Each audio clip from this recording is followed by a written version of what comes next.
Ok hello ជម្រាបសួរនិងសួស្តីសូមស្វាគមន៍មកកាន់វីដេអូថ្មីនេះតែបណ្ដាយើងមកបន្តសាច់រឿងម៉ៅរបស់យើងទាំងអស់គ្នាថ្ងៃនេះបណ្ដាចិនស៊ីគេកំពុងយល់សប្ឃើញការដែលគេនៅពីក្មេងនៅពេលបណ្ដាគេគឺកំពុងតែលេងយ៉ាងសប្បាយរីកក៏ប៉ុន្តែនៅពេលហ្នឹងស្រាប់តែលោកយាយរបស់គេក៏បានមកដល់ធ្វើការនាំយកជាមួយនឹងបរិយាម្នាក់ចាក់ចេញទៅហើយម្ដាយរបស់គេគឺទឹកមុខពេញទៅដោយកំហឹងនៅពេលហ្នឹងផងដែរតើចិនស៊ីបាននឹងថាបរិយាដែលត្រូវបានគេនាំយកទៅនោះគឺជាឪពុករបស់គេឬហើយបរិយាម្នាក់ដែលគេតែងតែចាត់ទុកថាជាឪពុករបស់ខ្លួនតែបដាមកនោះការប៉ះទៅគឺជាបងប្រុសរបស់គេឬហើយដោយសារតែគេមិនលក់ចិនស៊ីគេក៏បានងើបមកហើយវិជាគុណតែម្នាក់ឯងថានេះបណ្ដាម៉ាក៏បានទៅលួចមើលសាឡានធ្វើការសិក្សាដែលនៅពេលនេះលោកគ្រូក៏បានធ្វើការនៅទីរឿងម្ចាស់ស្ត្រីទី1នៃនគរម្នាក់ដែលមានឈ្មោះថាវ៉ាងមូនាងគឺមិនមែនជាជនជាតិចិនទេក៏ប៉ុន្តែនាងគឺជាជនជាតិផ្សេងដែលបានធ្វើដំណើរមកកាន់ទីនេះសោះរាជជាមួយនឹងព្រះអង្គនៅពេលហ្នឹងចិនស៊ីក៏បានមកដល់ដូចគ្នាប៉ុន្តែក៏ប៉ុន្តែដោយសារតែគេមានជាមួយនឹងការរវល់ដូចជាផងដែរគេក៏មិនបាននៅទីនេះនោះទេក្រោយពេលដែលការសិក្សាត្រូវបានបញ្ចប់ម៉ាក៏បានទៅជួបជាមួយនឹងសាឡានក៏បាននាំម៉ាទៅជួបជាមួយលោកគ្រូម្នាក់នេះដើម្បីធ្វើការសិក្សាបន្តនៅពេលហ្នឹងប៉ុន្តែម៉ាក៏បានចាប់អារម្មណ៍ជាមួយនឹងព្រះវិហារមួយលោកគ្រូក៏បានប្រាប់ថាព្រះវិហារមួយនេះគេមានឈ្មោះថាព្រះវិហារនៃការជ្រើសរើសដែលបង្កើតឡើងដោយម្ចាស់ស្ត្រីវ៉ាងមូគឺបង្កើតឡើងដើម្បីធ្វើការសាកល្បងទៅលើស្ដេចគ្រប់ចំនួនក៏ប៉ុន្តែចាប់តាំងពីមិនមានព្រះអង្គមួយណាអាចធ្វើការឆ្លងកាត់ដំណាក់កាលទាំងអស់នេះបានព្រះវិហារមួយនេះក៏ត្រូវបានគេទុកចោលនឹងក្រោយពេលដែលម៉ាបានប្រាប់ថាលូមែនគឺជាឪពុកចិញ្ចឹមរបស់នាងនៅពេលព្រះគ្រូមួយនេះក៏បានប្រាប់ថាគឺមានតែលូមែនតែម្នាក់តែប៉ុណ្ណោះដែលបានដឹងអំពីអកំបាំងនៃព្រះវិហារមួយនេះឬហើយនៅពេលនេះផ្ដាច់ជំរិតរបស់ម៉ាគឺមិនតបានសុខស្រួលបាននោះទេក៏ព្រោះថាព្រះអង្គក៏បានធ្វើដំណើរមកកាន់ដំណាក់របស់ជូកូយូហើយទ្រង់ក៏មានជាមួយនឹងរឿងចង់ពឹងឲ្យម៉ាជួយនោះគឺព្រះអង្គបានធ្វើការនាំនាងជាមួយនឹងចិនស៊ីធ្វើដំណើរទៅកាន់ព្រះវិហារនៃការជ្រើសរើសមួយនោះតែម្ដងដែលព្រះអង្គក៏បានសាកល្បងអស់ជាច្រើនដល់មកហើយក៏តែមិនទាន់ជោគជ័យចំណែកលោកគ្រូបង្រៀនម្នាក់នោះវិញគឺជាអ្នកថែរក្សាការពារជាមួយនឹងព្រះវិហារមួយនេះដែលពេលដំបូងឡើយព្រះអង្គក៏បានធ្វើការដើរចូលទៅធ្វើការរើសទ្វារនេះរើសទ្វារនោះរើសពណ៌នេះពណ៌នោះអីចឹងណាដើរចុះដើរឡើងពេញតំណែងយកតែម្ដងក្រោយពេលដើរអស់ចិត្តហើយទ្រង់ក៏បានធ្វើដំណើរទៅដល់ទ្វារមួយចុងក្រោយនៅពេលនោះម៉ាក៏បានឃើញថានៅនេះក៏មានចំនួនទ្វារមួយផ្សេងទៀតដែលទ្វារនេះគេអាចធ្វើការនាំផ្លូវគេចាក់ចេញពីព្រះវិហារមួយនេះបានឬហើយនៅពេលហ្នឹងទ្រង់ក៏បានធ្វើការរើសទ្វារចុងក្រោយពេលដែលបាក់ទ្វារមួយនោះចេញមកហើយក៏បានឃើញថានេះគឺជាផ្លូវតជាមួយនឹងពាក្យដែលបានសរសេរថាអ្នកគឺមិនមែនជាកូនរបស់ម្ចាស់ស្ត្រីវ៉ាងមូនោះទេតែនេះគឺមានន័យថាប្រគេគឺប្រឡងធ្លាក់ហើយលោកគ្រូក៏បានធ្វើការនាំប្រគេដើរចាក់ចេញតាមរយៈទ្វារមួយតែម្ដងក្រោយពេលដែលធ្វើត្រឡប់មកដល់ខាងក្រៅវិញហើយនៅពេលហ្នឹងម៉ានេះក៏បានគិតថាតើទ្វារទាំងអស់នោះគេមានន័យបែបណាប្រគេក៏ធ្វើដំណើរពីណាទៅណាចុះពាក្យបំរាមដែលបានសរសេរនៅលើនោះហាមប្រគេមិនឲ្យចូលទ្វារមួយនេះហាមប្រគេមិនឲ្យចូលទ្វារមួយនោះគឺមានន័យបែបណាអញ្ចឹងទៅនៅពេលនោះលោកគ្រូក៏បាននិយាយថាចំពោះបញ្ហាទាំងអស់នេះលូមែនប្រហែលជាដឹងនៅពេលនោះផងដែរម៉ាក៏បានគិតអំពីឪពុករបស់នាងនៅពេលហ្នឹងម៉ានាងហាក់ដូចជានឹកឃើញជាមួយនឹងអ្វីម្យ៉ាងក៏បានសួរទៅកាន់ព្រះអង្គថាតើស្ដេចគ្រប់ចំនួនដែលបានបន្តដំណើរបន្តគ្នានេះតើពួកគេគឺសុទ្ធតែជាបងប្អូននឹងគ្នាមិនដែរឬទេ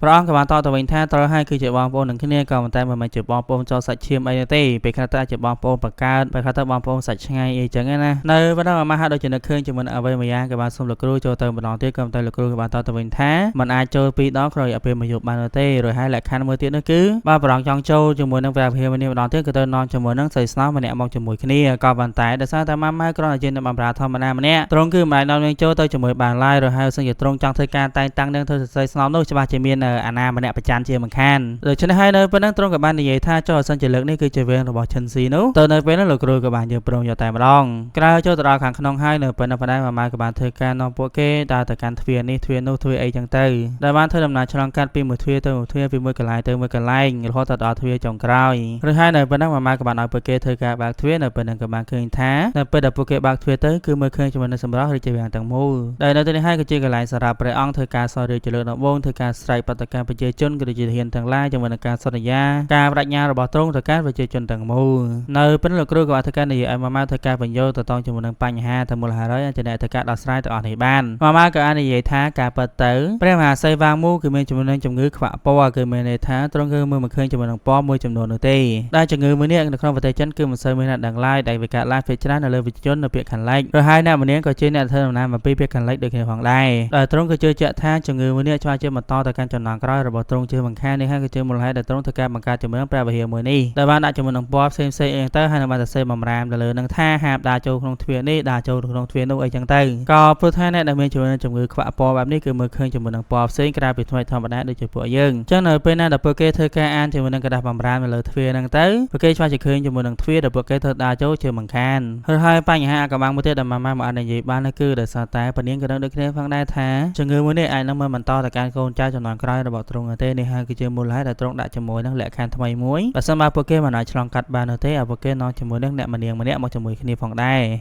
ទ្រង់ក៏បានគិតថាបាទអ្នកម្នាងគឺអាចជាមួយនឹងភាពព្រៃឆ្លាតធ្វើការជួយព្រះអង្គឆ្លងកាត់ជាមួយនឹងដំណាក់កាលទាំងអស់នេះនឹងចាត់ទុកស្ត្រីនៅទៅជាមេត្តាដីជាតិព្រះអង្គនៅពេលហ្នឹងក៏បាននិយាយថាអុយម៉ាម៉ៅក៏ឆ្លាតខ្លាំងម្ល៉េះស្ដាយខ្លាំងណាស់ត្រង់រៀបស្មើដូចខ្នោជាតិកំបីហ្នឹងលើកនាងឡើងទៅជាស្រីស្នំម្នាក់បាត់ហើយហើយនៅពេលហ្នឹងលោកគ្រូក៏បានធ្វើការណែនាំមួយចំនួនឲ្យទៅកាន់ឈិនស៊ីដូចគ្នាជាមូលហេតុដែលធ្វើឲ្យម៉ាម៉ៅបានឆ្ងល់ថាតើបេក្ខឈិនស៊ីនេះគឺជាអ្នកណាមើលទៅគេគឺមិនមែនជាប្រុសស្នេហ៍របស់ព្រះអង្គនោះទេក្រោយពីបានដោះស្រាយបញ្ហាឲ្យទៅកាន់ព្រះអង្គហើយនៅពេលនេះផងដែរម៉ាម៉ៅគឺកំពុងតែធ្វើរឿងថ្មីទៀតហើយក៏ព្រោះថាការផលិតមុនហ្នឹងម៉ាម៉ៅបានទៅចាប់ជាមួយនឹងជីងចក់ចាប់កតុយជីងចក់អីចឹងណាក៏បានធ្វើឲ្យយើងហោះសន្លប់ក្រោយពេលនឹងខ្លួនវិញហើយនឹងក៏បាននិយាយថាម៉ាម៉ៅឯងឈប់ដើរចាប់សត្វល្អិតចឹងទៀតប្រយ័ត្នតែហុងនាងដឹងហុងនាងដេញឲ្យនាងទៅរស់នៅបន្ទប់ដាក់អីវ៉ាន់ជាមិនខានម៉ាម៉ៅគ្រាន់តែលឺបានភ្លាមនឹងក៏បានគិតថាចំបន្ទប់ដាក់អីវ៉ាន់ល្អតើនៅឆ្ងាយពីគេហើយស្ងាត់ទៀតនឹងអាចធ្វើការបង្កើតថ្នាំបានយ៉ាងងាយស្រួលដូច្នេះហើយនៅពេលហ្នឹងម៉ាម៉ៅក៏បានទៅសុំហុងនាងរស់នៅក្នុងបន្ទប់ដាក់អីវ៉ាន់តែម្ដងហុងនាងជាមួយនឹងយើងហោះក៏បាននាំម៉ាម៉ៅមកមើលជាមួយនឹងបន្ទប់ដាក់អីវ៉ាន់បានគិតថាប្រហែលជាពេលដែលម៉ាម៉ៅឃើញហើយនឹងបានជាផ្លាស់ប្ដូរចិត្តជាមិនខានក៏មិនតែគ្មាននោះទេម៉ាម៉ៅក៏តែឃើញភ្លាមនឹងក៏បានរឿយៗតែម្ដងបានគិតថាចំកន្លែងនេះដាក់ថ្នាំកន្លែងនេះដាក់កញ្ឆាច្រឡំចំកន្លែងដាក់ថ្នាំកន្លែងនេះដាក់ជាមួយនឹងថ្នាំពេទ្យអីចឹងទៅ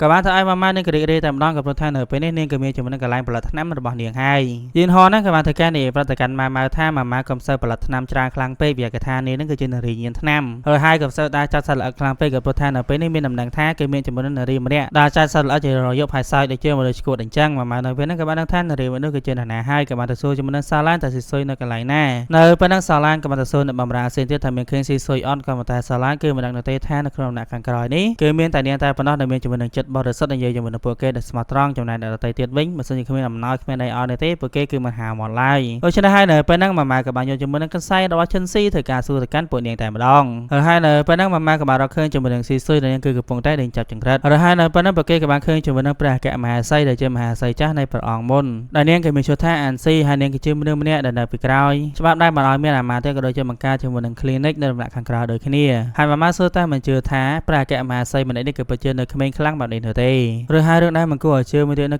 គឺមិនមែនត្រឹមតែមកធ្វើដំណើរមកមើលជាមួយនឹង clinic នេះទេនាងបានជាធ្វើដំណើរមកកាន់ដំណើររបស់ខ្ជូកយូដូចគ្នាផងដែរឬហើយមើលទៅអានស៊ីហើយដូចជាមនុស្សម្នាក់ដែលខ្ជូកយូទុកចិត្តខ្លាំងសម្រាប់តែអាកំបាំងដែលនាងមានជាមួយនឹងផ្ទៃពោះក៏ខ្ជូកយូបានធ្វើការប្រាប់ឲ្យអានស៊ីដឹងដែរឬហើយនៅពេលហ្នឹងអានស៊ីក៏បានប្រសញ្ញាមកទៅកាន់ខ្ជូកយូដែលនាងក៏មានបំណងចង់ធ្វើការនិយាយគ្នាជាមួយនឹងម៉ាម៉ៅទៅពីរនាក់ក្រោយពេលដែលខ្ជូកយូជាមួយនឹងបំរើចេញទៅអស់ហើយនៅពេលនោះផងដែរអានស៊ីក៏បាននិយាយថានាងក៏ឈ្មោះម៉ាម៉ៅមិនណាទេគឺជាអ្នកដែលបានធ្វើដំណើរជាមួយរាជវាំងដោះស្រាយបញ្ហាជាមួយនឹងឈិនស៊ីដោយសារតែសូរីបានប្រាប់ជាមួយនឹងរឿងរ៉ាវគ្រប់យ៉ាងមកកាន់នាងអស់បាត់ទៅហើយក៏ព្រោះតែសូរីគឺជាអតីតអ្នកបម្រើផ្ទាល់ខ្លួនរបស់នាងរហូតដល់ពេលនេះនាងក៏មានជាមួយនឹងបញ្ហាមួយចង់ឲ្យម៉ាម៉ៅដោះស្រាយនោះគឺតើនាងបានដាក់បណ្ដាសាទៅលើព្រះអង្គមុនមិនណាឬទេដោយអានស៊ីគឺនិយាយត្រឹមតែប៉ុណ្ណឹងតែប៉ុណ្ណោះនៅពេលនោះផងដែរម៉ាម៉ៅនាងក៏បានមកអង្គុយគិតតែម្នាក់ឯងថាតើអ្វីដែលនាងបានលើកទៅដល់ជាមួយនឹងស្ដេចចាស់គេបាននិយាយថាទ្រង់គឺជាស្ដេចមួយដែលកំសានៅក្រៅអំណាចនៃមេដារបស់ខ្លួនហើយទ្រង់គឺស្រឡាញ់តែក្មេងៗតែប៉ុណ្ណោះដូចជាអានស៊ីអញ្ចឹងលើពោះរបស់នាងគឺមានចំនួនស្នាមវះកាត់គឺមានន័យថារឿងគឺមានផ្ទៃពោះទាំងវ័យក្មេងទាំងដែលមិនទាន់គ្រប់អាយុអញ្ចឹងគឺមានន័យថានឹងត្រូវវះកាត់ដើម្បីសម្រាប់កូនតែប៉ុណ្ណោះហើយគ្រូពេទ្យដែលវះកាត់នោះគឺជាឪពុករបស់នាងលោកម៉ែនឹងឯង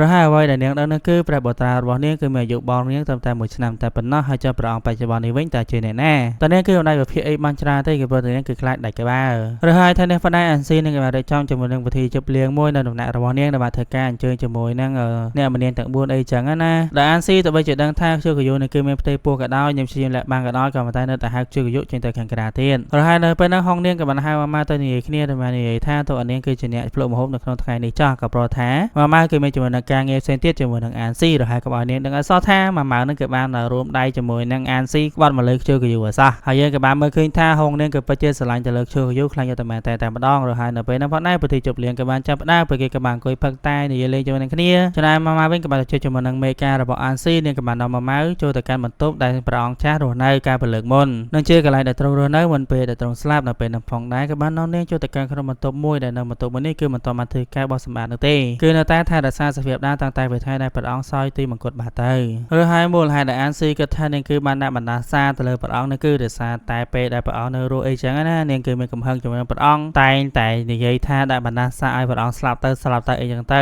ឬហើយក្រោយពេលដែលព្រះអង្គបានសោយទីមង្គតបាត់ទៅជាធម្មតាសាកសពរបស់ របស់ស្ដេចគឺតែងតែរក្សាទុករយៈពេល3ឆ្នាំសិនមុនពេលយកទៅបូជាក៏ប៉ុន្តែក្រោយពេលរយៈពេល3ឆ្នាំបានកន្លងផុតទៅហើយប៉ុន្តែសសររបស់ទ្រង់គឺនៅតែមានសភាពធម្មតាមិនរលួយមិនអ្វីទាំងអស់យកទៅគឺដូចតែទៅស្លាប់ភ័យថ្មីអញ្ចឹងនេះហើយក៏ជាមូលហេតុដែលអានស៊ីគិតថាប្រហែលជានាមបណ្ដាសាទៅលើទ្រង់ហើយក្រោយបានស្ដាប់ជាមួយនឹងរឿងរ៉ាវទាំងអស់ហើយនៅពេលនេះម៉ាម៉ានឹងគឺមិនទាន់វិលត្រឡប់ទៅកាន់ដំណាក់របស់ឈូកូយ៉ូវិញនៅទេហើយនាងក៏បានសន្មសម្រាប់នៅកន្លែងរបស់ស៊ុយរិនមួយយប់សិននៅពេលនេះស៊ុយរិននឹងក៏អង្គុយអានសភៅតែម្នាក់ឯងដែលបានសួរទៅកាន់ម៉ាម៉ាថាតើនាងចង់អានសភៅដែរឬទេនៅពេលនេះផងដែរនឹងក៏បានទៅមើលសភៅក៏ប៉ុន្តែនិយាយវាថាស៊ុយរិននេះគឺចាស់ទៅហើយក៏ប៉ុន្តែចិត្តអានតែរឿងស្នេហាដូចអ្នកមើលដែរអញ្ចឹងអត់លើនៅទេក៏ប៉ុន្តែចិត្តណាស់រឿងស្នេហានៅពេលនេះម៉ាម៉ាក៏បានមើលឃើញជាមួយនឹងប្រអប់មួយរហ័យនៅពេលនេះផងដែរស៊ុយរិននឹងក៏បានមកដល់បាននិយាយថាការផ្ទើប្រអប់ទាំងអស់នេះគឺជារបស់ដែលឈិនស៊ីលេងកាលពីក្មេងនៅគឺនៅពេលដែលគេនៅពីក្មេងហ្នឹងគេជាចិត្តលេងជាមួយនឹងរបស់ជាច្រើនក៏ប៉ុន្តែគេគឺមិនអនុញ្ញាតឲ្យលេងជាមួយនឹងរបស់តែមួយនេះទេរបស់ដែលគេជាចិត្តលេងជាច្រើនគឺត្រូវបានដកហូរទុកយកមកទុកនៅទីនេះក៏ព្រោះថាឈិនស៊ីនៅពេលដែលគេជាចិត្តរបស់ណាមួយហើយគឺមិនចាប់អារម្មណ៍ជាមួយនឹងរបស់ផ្សេងនោះទេដែលជីវិតរបស់គេគឺមិនអនុញ្ញាតឲ្យគេធ្វើបែបនេះឡើយហើយនៅពេលហ្នឹងម៉ាម៉ាក៏បានរកឃើញជាមួយនឹងដុំថ្មមួយដុំថ្មមួយនេះគឺអធិរាជចាស់ជាអ្នកបង្កើតឲ្យមកកាន់ឈិនស៊ីដែលម៉ាម៉ាក៏បាននិយាយថាគឺពិតជាល្អខ្លាំងណាស់ដោយស៊ើរិនមកយកវាចេញពីគេក៏ព្រោះថាដុំថ្មមួយនេះគឺមានជាមួយនឹងសារជាតិបរតដែលជាសារជាតិពុ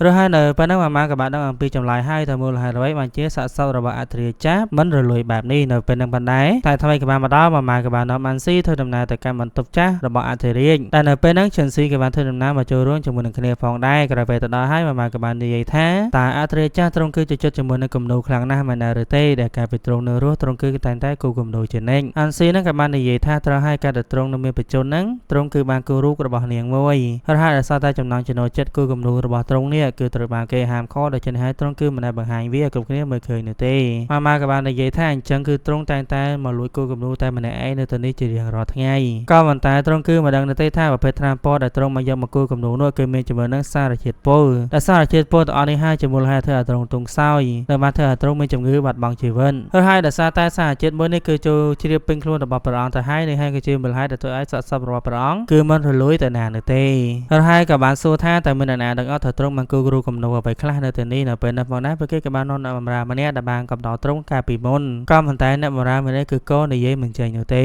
ហើយម៉ាម៉ាក៏បានដឹងដូចគ្នាផងដែរថាទ្រង់គឺបានគូជាមួយនឹងរូបអ្វីនៅទីណាកន្លែងណាក៏ព្រោះថានៅលើជញ្ជាំងមួយនេះគឺមានជាមួយនឹងกระดาษដក្រាស់ដូច្នេះហើយនៅពេលហ្នឹងម៉ាម៉ាក៏បានធ្វើការបកกระดาษមួយនេះចេញទៅក៏បានឃើញជាមួយនឹងរូបគំនូយកតែម្ដងដែលនេះគឺជារូបគំនូព្រះមេដារបស់ទ្រង់ក៏ព្រោះថាទោះបីជាព្រះមេដារបស់ទ្រង់កាចនិងសាហាវដាក់ទ្រង់យ៉ាងណាក៏ដោយក៏ប៉ុន្តែទ្រង់ក៏ពិតជាស្រឡាញ់ព្រះមេដារបស់ខ្លួនខ្លាំងណាស់ដូច្នេះហើយនៅក្នុងពេលវេលានៃជីវិតចុងក្រោយរបស់ខ្លួនទ្រង់ក៏បានសម្រេចចិត្តធ្វើការគូជាមួយនឹងរូបគំនូមួយនេះតែម្ដងក្រោយពីដឹងការពិតអស់ហើយនៅពេលហ្នឹងអានស៊ីនឹងក៏បានដើរចូលមកម៉ាម៉ានឹងក៏បានចាក់ចេញទៅបានទៅនៅក្នុងចិត្តរបស់អានស៊ីនៅពេលនេះក៏បានគិតថាល្អខ្លាំងណាស់ទោះបីជានៅក្នុងពេលវេលាចុងក្រោយនៃជីវិតរបស់គេយ៉ាងណាក៏ដោយក៏មនុស្សស្រីនៅក្នុងចិត្តរបស់គេនៅតែជាមេដារបស់ខ្លួនដដែលចំណែកនាងវិញនាងគ្រាន់តែជាមនុស្សស្រីម្នាក់ដែលបានដើរចូលក្នុងជីវិតរបស់គេតែប៉ុណ្ណោះនេះហើយក៏ជាមូលហេតុដែលគេគោរពរបស់នាងតែម្ដងតែប៉ុណ្ណោះនៅក្នុងពេលវេលាចុងក្រោយសម្បីតែសមររូបរបស់នាងមួយហ្នឹងក៏គ្មានដែររហ័សសារឿងក៏បានកាត់ទៅដល់អតីតកាលរបស់នាងនោះគឺនៅពេលហ្នឹងបងស្រីរបស់អានស៊ីក៏បានចូលមកក្នុងរាជវាំងដើម្បីធ្វើជាស្រីស្នំចំណែកឯនាងវិញក៏បានធ្វើដំណើរមកតាមបងស្រីរបស់ខ្លួនគ្រាន់តែជាអ្នកបម្រើតែប៉ុណ្ណោះក៏ប៉ុន្តែនៅយប់មួយដែលព្រះអង្គបានធ្វើដំណើរមកជួបជាមួយនឹងបងស្រីរបស់នាងគេបែរជាមានអារម្មណ៍ភ័យខ្លាចទៅលើមនុស្សស្រីពេញវ័យទៅវិញក៏ព្រោះទ្រង់មានអារម្មណ៍ភ័យខ្លាចដោយសារតែមេដារបស់ខ្លួនក៏ប៉ុន្តែផ្ទុយទៅវិញព្រះអង្គបែរជាមានអារម្មណ៍ថាមានសុវត្ថិភាពជាមួយនឹងក្មេងស្រីតូចៗដែលមកតក្រោបអាយុទៅវិញដូច្នេះហើយទ្រង់ក៏បានធ្វើការក្លេអានស៊ីហ្នឹងតាំងពីនៅក្មេងមកតក្រោបអាយុតែម្ដងរហូតដល់នាងមានផ្ទៃពោះអញ្ញាអានេះសម័យចិនបុរាណនេះអានេះគង់តែស្ដាច់ទេបើថាសម័យឥឡូវនេះវិញគុកតាំង view នេះអានស៊ីដោយសារតែនាងគឺជាកូនក្មេងដែលមកតក្រោបអាយុដូច្នេះហើយនឹងគឺមិនអាចផ្ដល់កំណត់ឲ្យកូនបានទេនាងគឺមានតែវះកាត់ដើម្បីសម្រាប់កូនតែប៉ុណ្ណោះក្រោយពេលដែលនាងវះកាត់ហើយនាងក៏បានបន្សល់ស្នាមនៅលើក្បាលពោះរបស់នាងរហ័សក្រោយមកនាងក៏មានជាមួយនឹងអាយុពេញវ័យព្រះអង្គបានជាលែងចាប់អារម្មណ៍មកលើនាងនៅលែងមកជួបនាងទៅវិញរហ័សនៅដាក់ខាងក្រោយក៏បានពង្រីកធំទៅហើយស្រីស្នាមទៅបានរឿងមកនោះពេលច្រើនក៏សិតជាកូនក្មេងដែលមិនទាន់ពេញវ័យហើយបរោះនឹងក៏ដូចជាកោចាស់តាមស៊ីស្មៅខ្ចីអីចឹងណានិយាយទៅគឺរកតែក្មេងៗស្រីមិនទាន់គ្រប់អាយុទេឯមិនដឹងស្ដេចបកាច់យកស្អីទេរកតែស្រីក្មេងៗឲ្យគ្រប់អាយុចឹងដោយសារតែនេះមានកំហឹងនៅពេលហ្នឹងផងដែរអានស៊ីក៏បានសម្រេចចិត្តធ្វើការចាប់រំលោភព្រះអង្គតែម្ដងនឹងបានប្រាថ្នាណែវើយអាកាចាស់កំរកតែស្រីក្មេងៗពេកមកមើលស្រីចាស់ផងមើលចាំមើលនេះមករៀនឲ្យគេដឹងថាតើស្រីចាស់សម្បូរក្បាច់គុណខ្លាំងប៉ុណ្ណាដោយសារតែមូលហេតុនេះហើយព្រះអង្គក៏បានបាក់ទឹកចិត្តគិតថាខ្លួនត្រូវបានស្រីចាស់ចាប់រំលោភដូច្នេះហើយចាប់តាំងពីពេលហ្នឹងមកទ្រង់ក៏បានបាក់ទឹកចិត្តរស់នៅក្នុងតែបន្ទប់ដ៏ស្ងាត់ស្ងាត់មួយនេះធ្វើការគូរូបតែប៉ុណ្ណោះហើយការប៉ះទៅអានស៊ីនឹងក៏បាននឹងដូចគ្នាផងដែរថាទ្រង់គឺកំពុងតែគូរូបអ្វីតែនាងគ្រាន់តែសម្រេចចិត្តធ្វើដូចជាមិនដឹងតែប៉ុណ្ណោះក្រោយពីគិតតែម្ ម្នាក់ឯងអស់ចិត្តហើយនាងក៏បានដាក់ចេញមកវិញក៏បានជួយជាមួយនឹងឈិនស៊ីក៏បានបង្ហាញថាស៊ើយរិនបានធ្វើការប្រកួតជាមួយនឹងថ្មមនុស្សឲ្យមកកាន់គេវិញហើយហើយនៅប៉ុណ្ណឹងអានស៊ីនឹងក៏បាននិយាយថាម៉ាម៉ៅមើលទៅហាក់ដូចជានារីដែលល្អដែរតើឈិនស៊ីក៏បានតបទៅវិញថាគិតអីហ្នឹងខ្ញុំមានបានគិតអីណានាងគ្រាន់តែឆ្លាតតាអានស៊ីក៏បានសើចនឹងបាននិយាយថាគេគួរតែលាក់វត្ថុសំណោចិត្តរបស់គេឲ្យចិត្តទៅក៏ព្រោះថាបើមិនអញ្ចឹងទេចោះជាមួយអ្នកផ្សេងលាក់វាចំនួនគេហើយអូខេគ្នាចឹងភាគរបស់យើងនៅក្នុងភាគនេះគឺមានតែប៉ុណ្ណឹងទេអរគុណអ្នកសាស្ត្រការតាសតតាពេលដល់ចប់ហើយកុំភ្លេចធ្វើការ scan នៅខាងឆ្វេងនេះដើម្បីជាកម្លាំងចិត្តរបស់ខ្ញុំក្នុងការធ្វើវីដេអូបន្តហើយយើងមកជួបគ្នាក្នុងវីដេអូក្រោយទៀតពីខ្ញុំម៉ៃកូសេស្លាគ្នាបាយបាយ